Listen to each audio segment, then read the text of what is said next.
Vamos entonces al libro de Apocalipsis. Y vamos a estar en el capítulo 2. En ese capítulo 2, no tengan miedo, rompan el sello ahí. No tengan miedo, vamos a romper ese sello allí. Y vamos a leer del versículo 1 hasta el 7. Yo lo voy a leer en la versión Nueva Traducción de las Américas.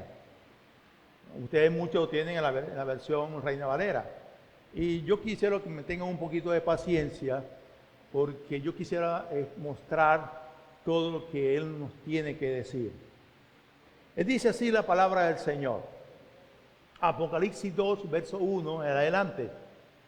Escribe el ángel de la iglesia de Éfeso, el que tiene las 7 estrellas en su mano derecha, aquel que anda entre los 7 candeleros de oro, dice esto: yo conozco tus obras, tu fatiga, tu perseverancia, y que no puedes soportar a los malos, y has sometido a prueba a los que se dicen ser apóstoles, y no lo son, y los has hallado mentirosos. Tienes perseverancia, y has sufrido por mi nombre, y no has desmayado. Pero tengo en esto contra de ti, que has dejado tu primer amor. Por favor, subrayen esa frase allí. Tu primer amor.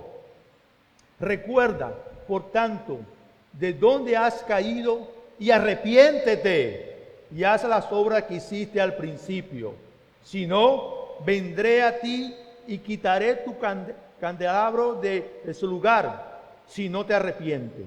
Sin embargo, tienes esto, que aborrece las obras de los nicolaitas, las cuales yo también aborrezco. El que tiene oído, oiga lo que el Espíritu dice a las iglesias. Al vencedor le daré a comer del árbol de la vida que está en el paraíso de Dios. Que el Señor bendiga su palabra. Bendito Dios. Gracias, Señor. Bien, le decía a ustedes, mis hermanos, que hoy comenzamos una serie y hablamos del Apocalipsis. Vamos a hablar, ¿qué significado tiene la palabra Apocalipsis? La palabra sencillamente es revelación.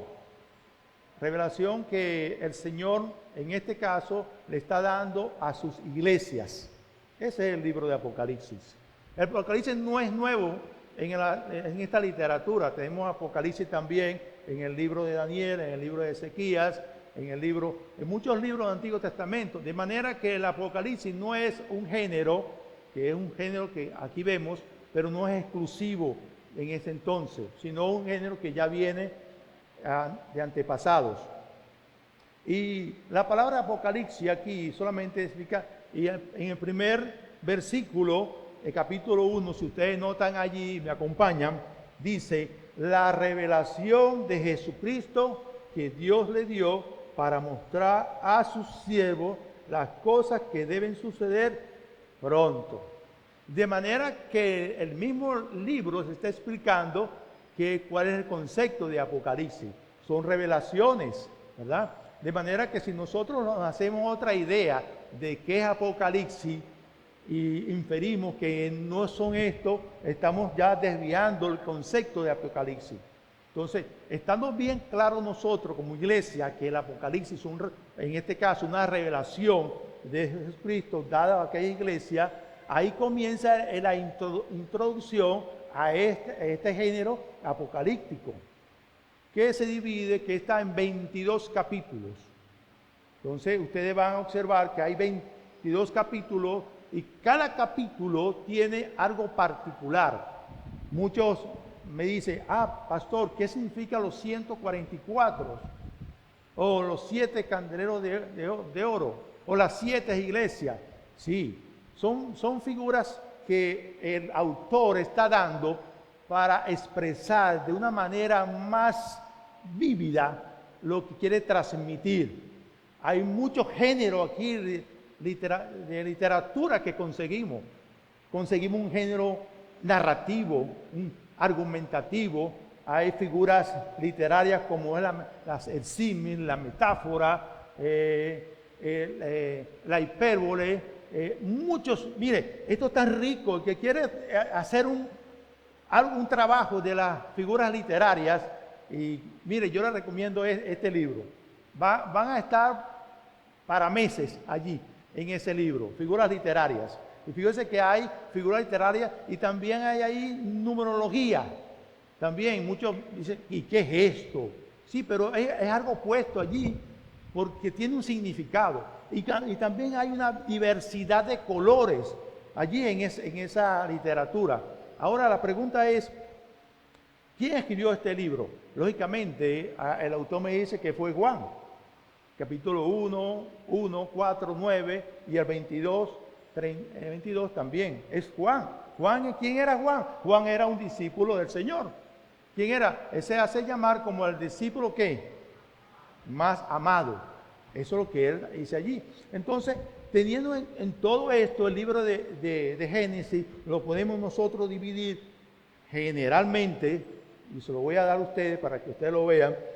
Generalmente el libro se estructura, en primer lugar, las cosas que han visto.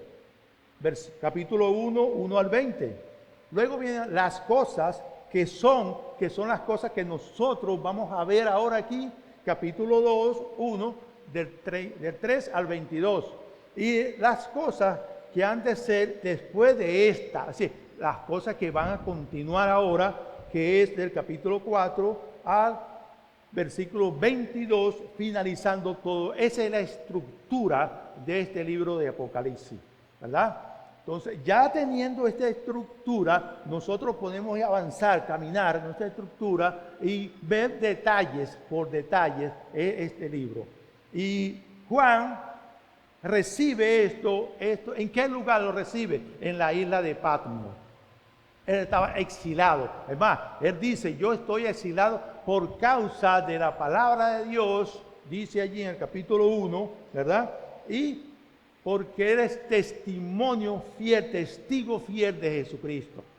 Mire que hoy hay tantas persecuciones a nivel mundial que hay una página que se llama Cristiano Hoy, donde usted puede ver a nivel mundial la tragedia que sufren muchas iglesias. Hace mucho fue quemada en la India, fue quemada una iglesia cristiana y todos mis hermanos que están ahí perecieron. ¿Por qué? Porque esa religión no admite sino su Dios. Entonces fíjense que ahora Juan está preso a causa de la palabra del Señor, de ese testimonio fiel. En el capítulo 1 viene con la revelación, los saludos de allí, pero luego viene inmediatamente una visión allí. Esa visión que vamos a verla aquí en este capítulo 2, que es una visión que se le entrega a las 7 iglesias de Asia. ¿Cuáles son esas iglesias de Asia? La que está actualmente Turquía, Asia Menor. Y fíjense que había un periodo donde el apóstol Juan pastoreaba esas iglesias, la iglesia de Éfeso, la iglesia de Tiatira. Había una iglesia que estaba allí alrededor y Juan estaba allí. Y se dice que el último que Pablo estaba pastoreando era en la iglesia de Éfeso. No por esto es más relevante que la otra. No es por esto. Entonces, en ese contexto de la historia, donde sabemos quién es el autor, la fecha más o menos data entre el año 90 y 95, después de la era cristiana, había un emperador tan malo, era Diocleciano, donde las grandes persecuciones de cristianos comenzaron con Nerón y terminaron con Diocleciano. Pero aquí ahora vemos al apóstol Juan, ¿verdad?, encarcelado, porque el emperador Dionisio lo encarceló. Entonces, mis hermanos, en ese panorama, fíjense que en ese panorama nosotros vamos a estar estudiando este libro de Apocalipsis. Y yo he titulado mi sermón en esta ocasión, una iglesia con buenas obras, pero sin amor por Dios. ¿Está bien? Una iglesia con buenas obras, pero sin amor por Dios. Lo que leímos anteriormente, ¿verdad? En el capítulo 2. Y empieza así. Él escribe al ángel de la iglesia de Éfeso. Para nosotros ir avanzando, yo quisiera darle los puntos que vamos a dar.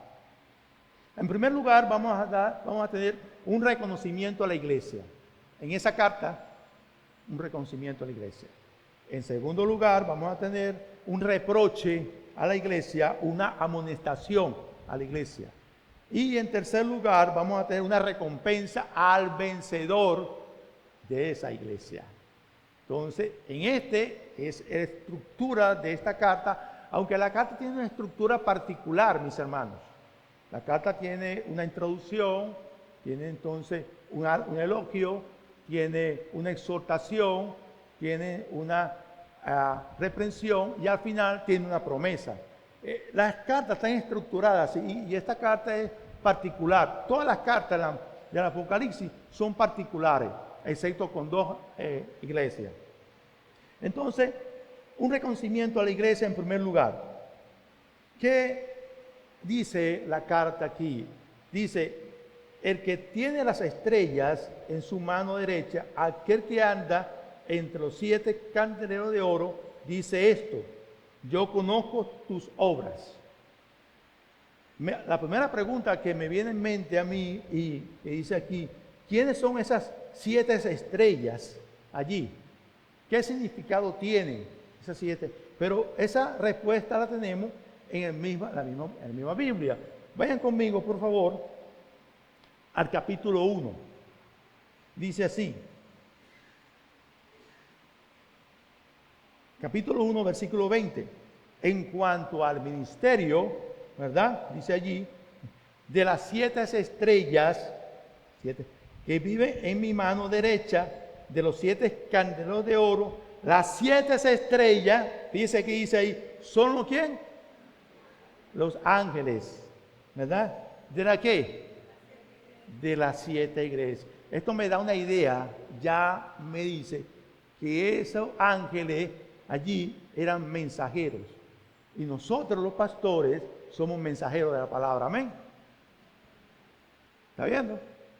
Fíjense que estamos sacando pedazos, detalles de allí, pero esos mensajeros, esos ángeles, son los pastores, líderes de esas iglesias.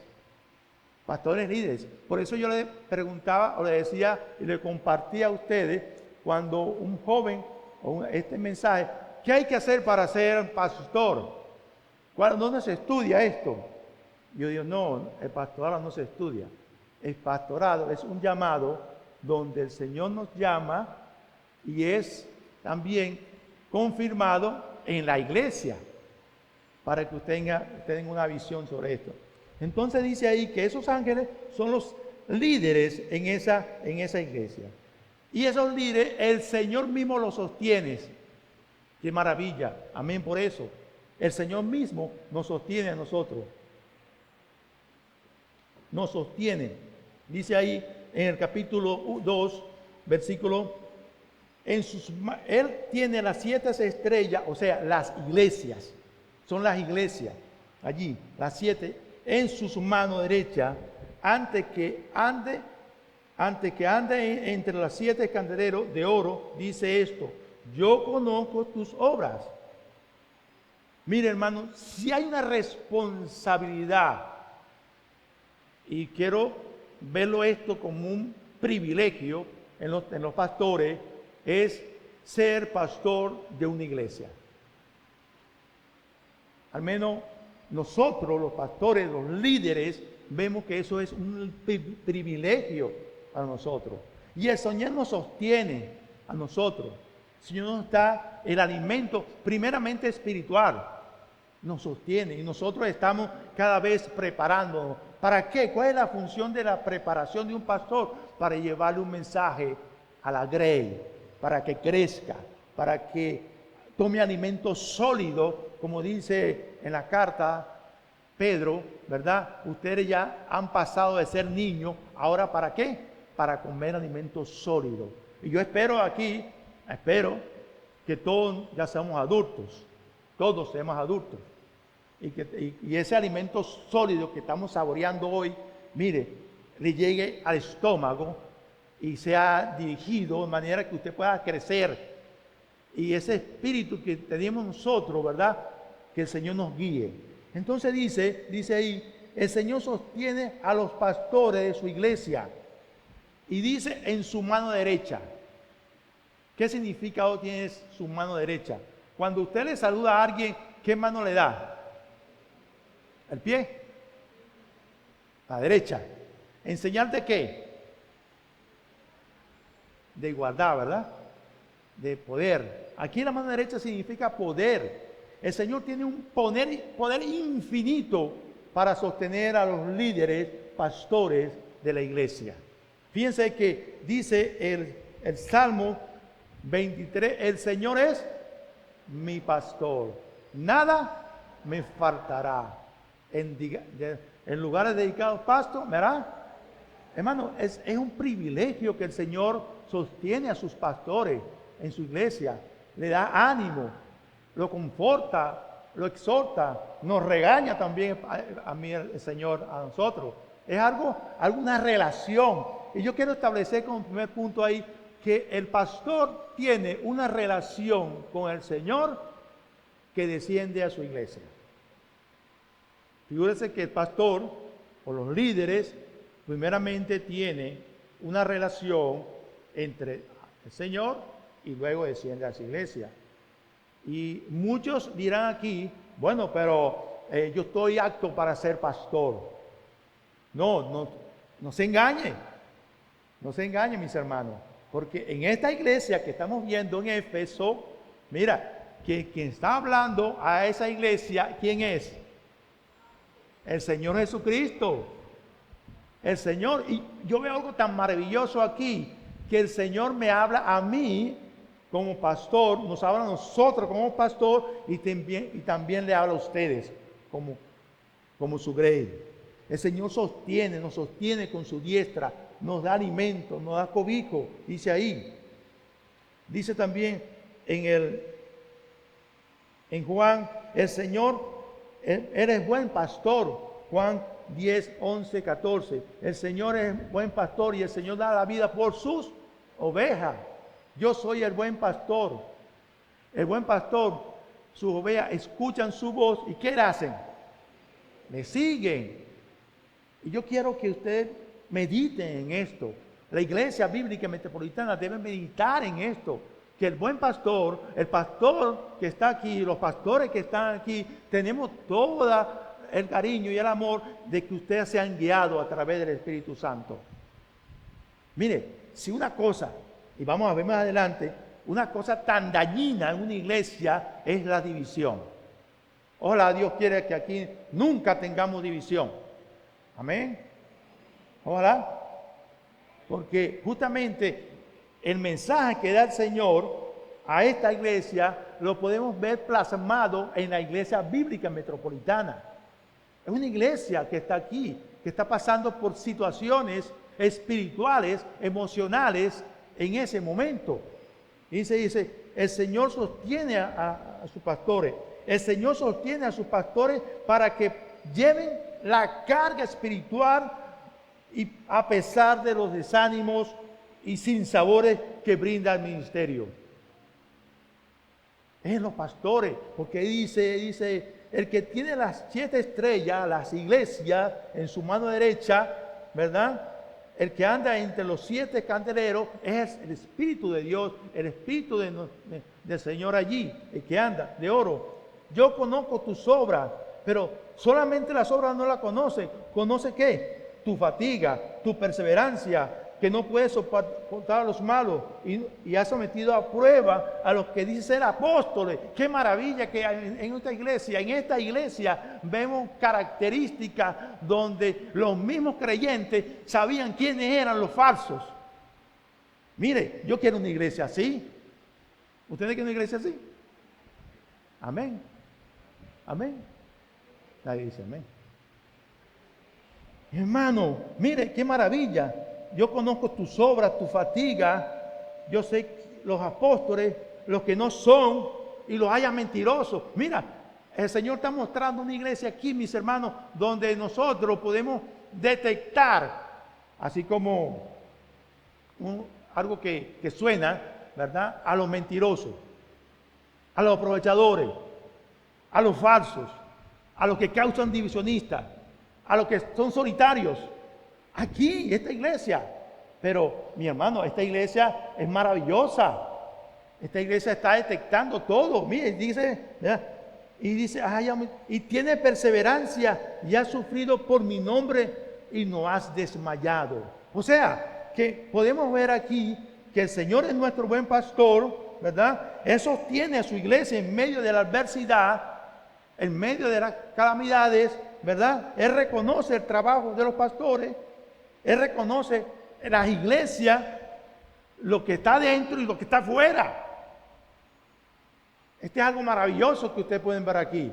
Una iglesia, y yo desearía una iglesia así, donde somos todos nosotros unidos, y en la carta de Éfeso, capítulo 4, el apóstol Pablo habla de la unidad de la iglesia, la unidad de la iglesia.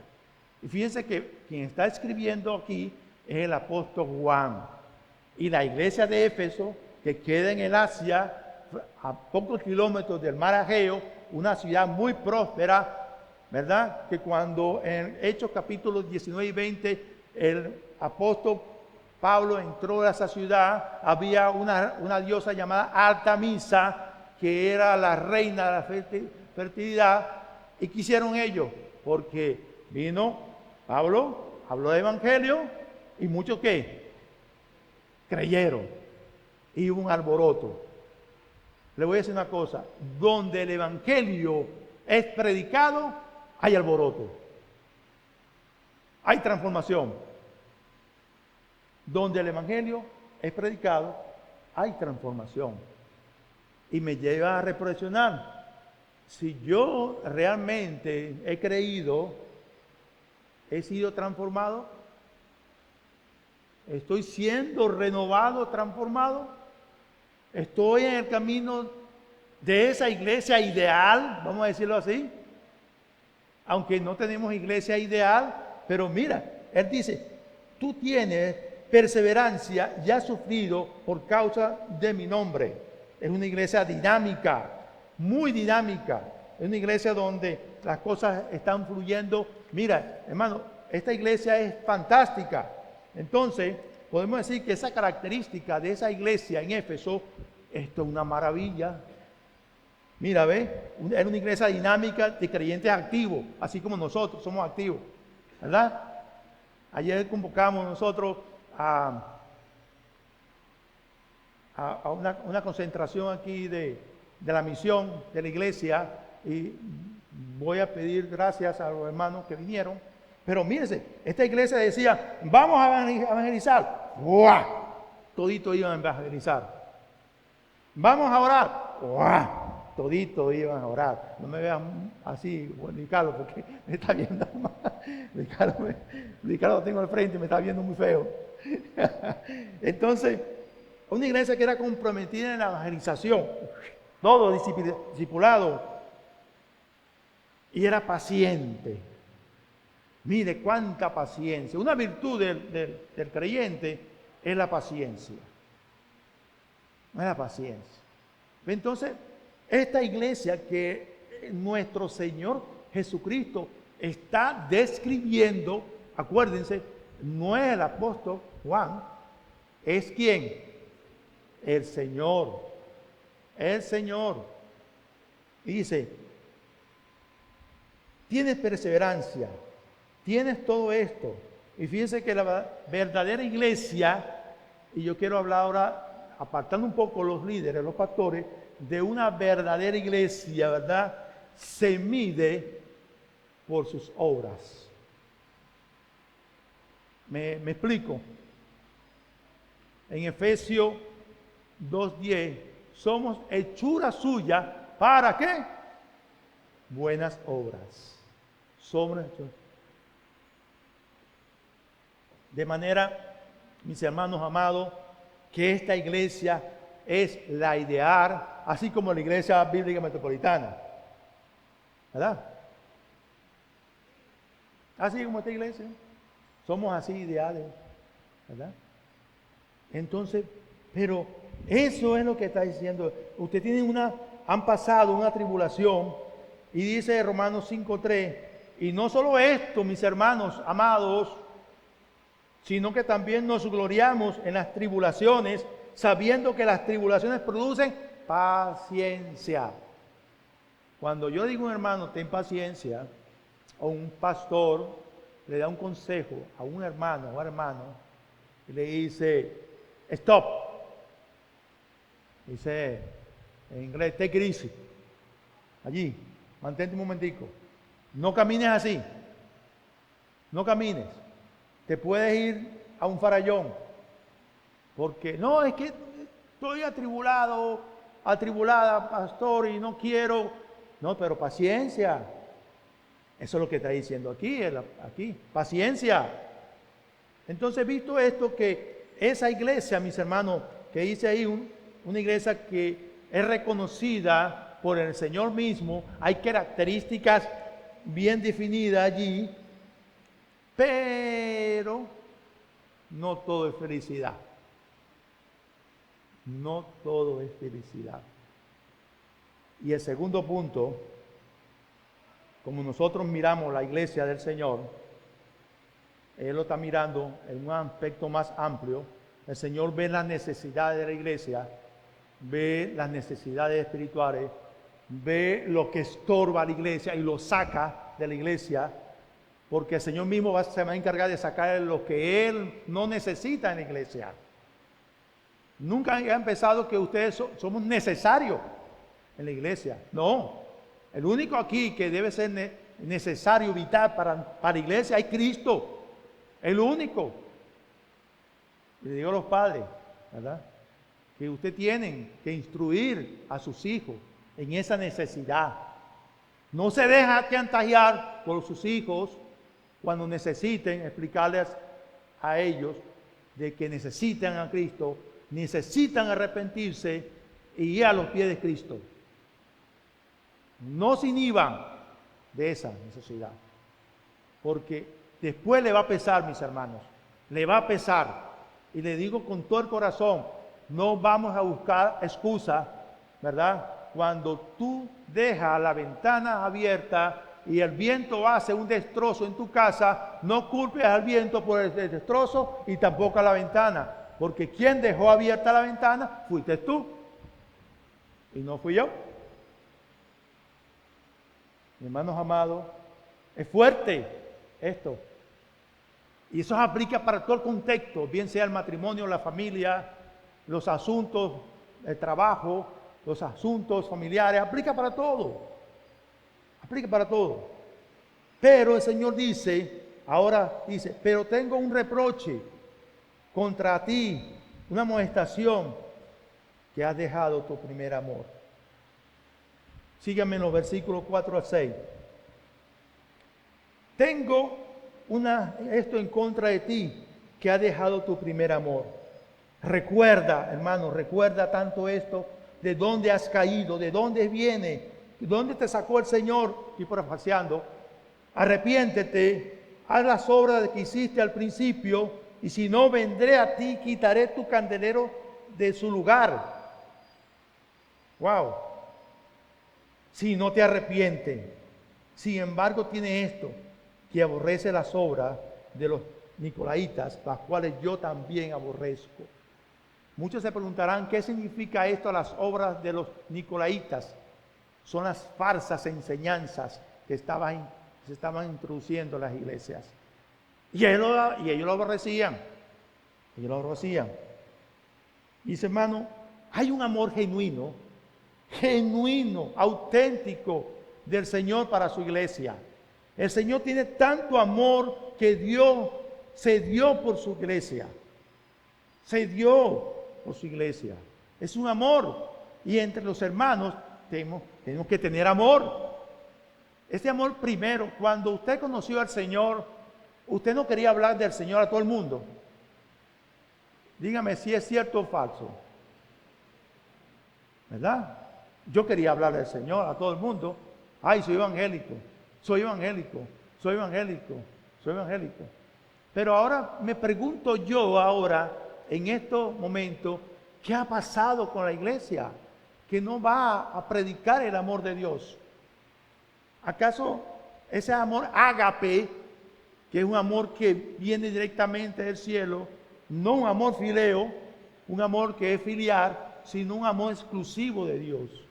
Ágape, dice allí, tengo algo en contra de ti. Es decir, en otras palabras, estoy viendo que en tus obras, en tu personalidad, hay algo que está pasando. Ese algo es que has dejado tu primer amor. Entre los hermanos tiene que haber amor y respeto, como dice Tomás Hendricks en su libro. Amor y respeto. Si tú sientes que un hermano tiene algo en contra de ti, el vínculo perfecto que dice allí, escúchame bien, a todos mis hermanos en esta mañana de la Iglesia Bíblica Metropolitana, el vínculo perfecto es el amor en Cristo Jesús. Hermano, no tiene que haber rencor entre nosotros. No tiene que haber jactancia entre nosotros. No tiene que haber soberbia entre nosotros. No tiene que haber diferencia entre nosotros o preferencia entre nosotros. Somos una iglesia y el Señor está reclamando aquí a ellos y por ende históricamente a nosotros que hemos dejado ¿qué? El primer amor. No, mis hermanos, esa amonestación es que un reproche directo y dice, todas las obras son hechas sin amor, dejan de ser valor delante de Dios. Todas las obras que nosotros hagamos sin amor, dejan de ¿qué? De tener valor delante de Dios. En 1 Corintios capítulo 13, al final, dice, si yo hablo lenguas angelicales, ¿no es así? Lenguas angelicales. Pero todo lo que yo hago no tiene amor, viene siendo como qué? Como que algo que resuena, ¿verdad? Un símbolo. Así es lo que nos pasa a nosotros aquí en esta iglesia, cuando no valoro el amor del hermano, cuando no valoro el valor del pastor, cuando no valoro el valor de los líderes. Ojo, estoy hablando de una iglesia, ¿verdad?, que el Señor sabía y conocía profundamente. Las estrellas, los candeleros de oro son esas estrellas, esas iglesias. Estoy hablando de esa iglesia. Todas las cosas hechas sin amor son contrarias a la naturaleza de Dios. Todas las cosas, mis hermanos, todas las cosas son contrarias a Dios. Primera de Juan dice, capítulo 4, Juan dice, el que dice que ama a su hermano, el que dice que ama a su hermano y aborrece a Dios, ¿hay muestra de amor allí? No hay muestra de amor. ¿Qué muestra hay allí? Mis hermanos, esto es lo que el pastor, el príncipe de los pastores, está reprochando a esta iglesia, ¿verdad? Está diciendo, pero tengo algo, en versículo 4, pero tengo esto en contra de ti, que has dejado tu primer amor. Recuerda de dónde has caído, de dónde tú has venido y de dónde yo he venido. Yo he venido de la oscuridad a la luz admirable. Has caído. A veces caemos, sí es cierto. El cristiano puede caer. Pero esa caída no es algo que debe ser reiterativo. Nosotros podemos caer en pecado, ¿verdad? Pero el Espíritu de Dios nos constriñe y nos hace buscar la santidad nuevamente. Fíjese esta iglesia que estamos hablando y dice, tengo algo en contra de... Si no te arrepientes, hay una condición, si no te arrepientes, la decisión es tuya. Si no te arrepientes, ¿qué va a hacer? ¿Verdad? Voy a quitar el candelero de su lugar y si no te arrepientes. Arrepentimiento es la transformación de algo externo que va tomando la parte interna y va cambiando como una metamorfosis. O en el lenguaje judío es un giro de 180 grados, dejando atrás lo que ya no puedo hacer y siguiendo adelante lo que debo hacer. ¿Entienden eso? Ese es el Entonces, el factor aquí es arrepentimiento. El amor me debe llevar al arrepentimiento. El amor me debe llevar a reconocer mis faltas. El amor me debe llevar a saber cuál es mi actitud y cuál es mi acción dentro de la iglesia. Eso es lo que es el amor. Por amor a ti, yo tengo que ir, decírtelo, hermano, tú estás actuando mal, estás camino, estás a espaldas de la iglesia, porque la iglesia es esta, y te la presento, Iglesia Bíblica Metropolitana. Te la presento, si no la conocía. Amor, amor. Eso es el vínculo que une entre Dios y los hombres. Porque de tal manera amó Dios al mundo, ¿qué? Ya ustedes saben el resto. Entonces, Dios te va a reprochar y te va a amonestar cuando en tu corazón, entre tú y tu hermano, tenga esta falta de amor. La Biblia me habla mucho del amor.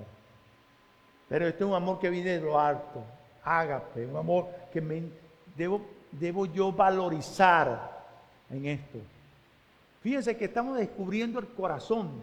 Y en tercer lugar, mis hermanos, viendo después del amor que hemos visto, el reconocimiento de la iglesia, la recompensa, ahora vamos a ver algo que es el reproche, viene ahora la recompensa de la iglesia. Fíjense en el versículo, dice aquí, el 7. El que tiene oído, ¿qué? Oiga lo que el Espíritu dice a las iglesias. El que tiene oído, y cuando está hablando ahí de oídos, se está hablando de todo el ser humano que actúan los sentidos, voluntad, pensamiento en el creyente. Todo.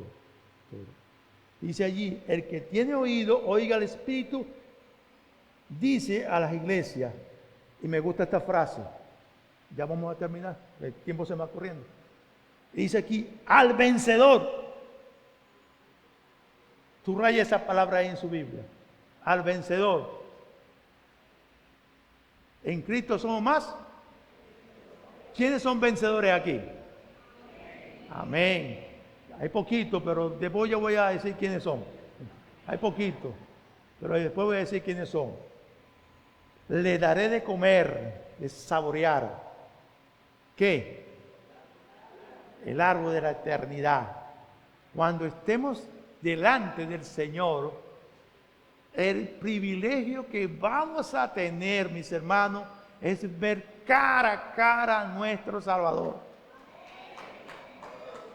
Ese es el privilegio que vamos a tener nosotros.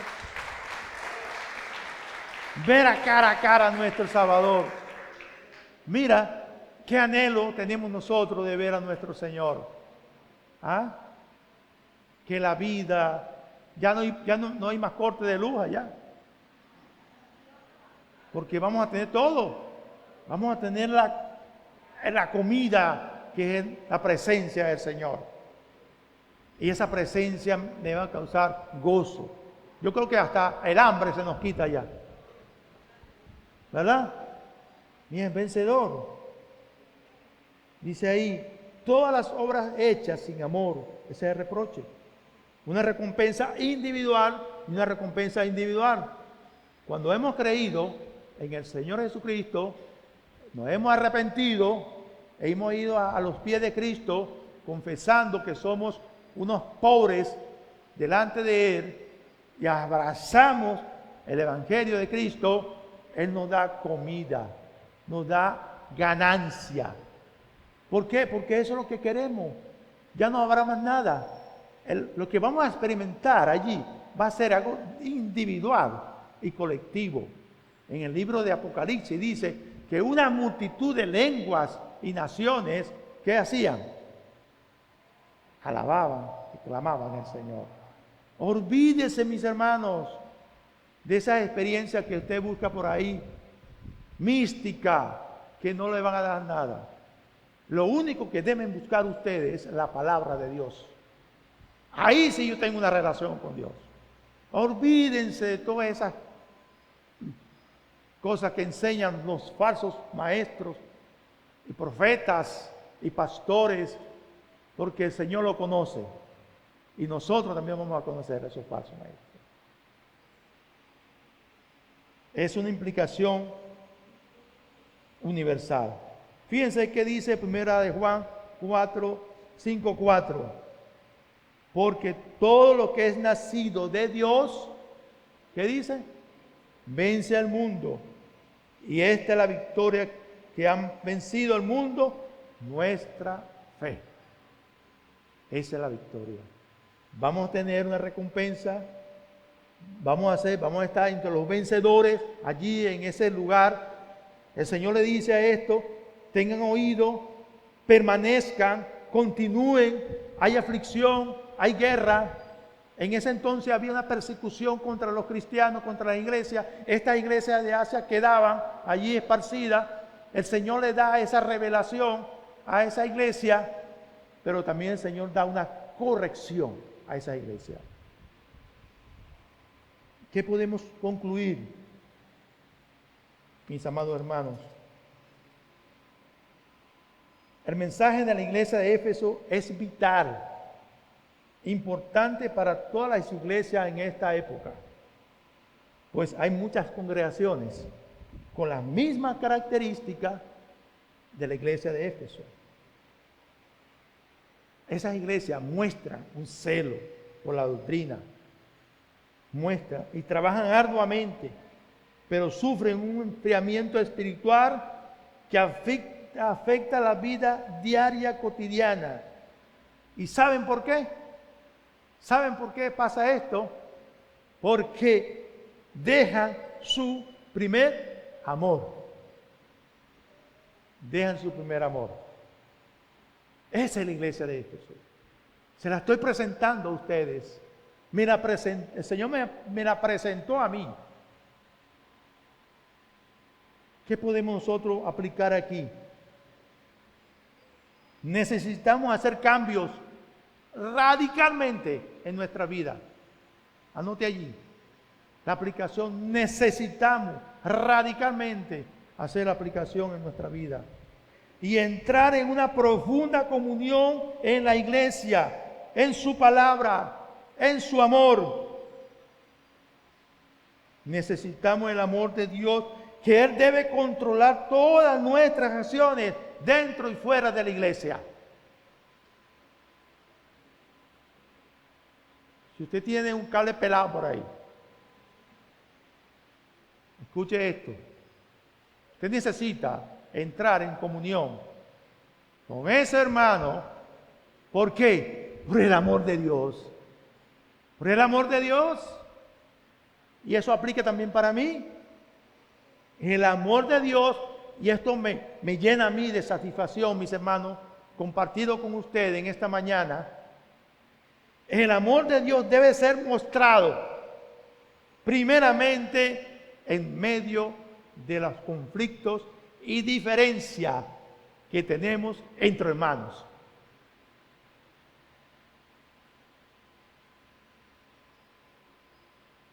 Hermanos amados, ha sido un gozo para mí esta mañana exponerle esta iglesia tan maravillosa. Hay muchas iglesias, pero yo te voy a decir algo. No busques una iglesia perfecta, porque si tú buscas una iglesia perfecta, cuando llegas a ella, ¿la vas a qué? La vas a manchar. La vas a manchar. La vas a manchar. Espero, mis hermanos, que esta mañana, al igual que el Señor me ha nutrido a mí de toda esta lectura, no quiero sino despedirme con una historia que sucedió en los años de la Unión Soviética. Un pastor que amaba a su iglesia tan profundamente que nunca dejó de asistir, pero como estaba en plena comunismo allí, los policías allá iban a la oficina de la iglesia todos los días, le rompían todos esos libros y él le daban cachetadas, puño, para que renegara del Señor. Llegó un frío invierno, pero tan frío que los policías eran tan duros que llegaron allá todavía. Y igualmente lo calumniaron, lo ofetearon, temblando yo de frío. Hasta ahí llega la maldad. Después que lo dejaron, los hombres estaban ahí temblando de frío, él lo invitó a su casa. Ellos no entendían por qué. Cuando llegaron a la cocina, le dice a la esposa: mira, aquí están estos hombres, sírvele una buena sopa, porque tienen frío. Ambos se sentaron y comieron allí. Al otro día, mandaron a los mismos policías. Y un policía le dijo: no, yo renuncio hoy, yo no voy para allá. ¿Qué? ¿Acaso te convirtiste en cristiano? No, yo lo viví, porque el amor de ese pastor me lo mostró en ese momento. Gloria a Dios, mis hermanos. Gloria a Dios por ese pastor. Él mostró el amor allí, en su enemigo, obedeciendo al Señor. Yo no voy para allá. No es que soy, es que lo viví. Y el testimonio de cada uno, nosotros, acuérdense esto, familia, esposo, esposa, es tan importante para el Señor que Él lo está viendo. Si tiene una vida desordenada, ponte a derecho con el Señor. Ponte a derecho. Hijos e hijas, si tienen una vida desordenada, póngase a derecho. Y ven este ejemplo. Amén.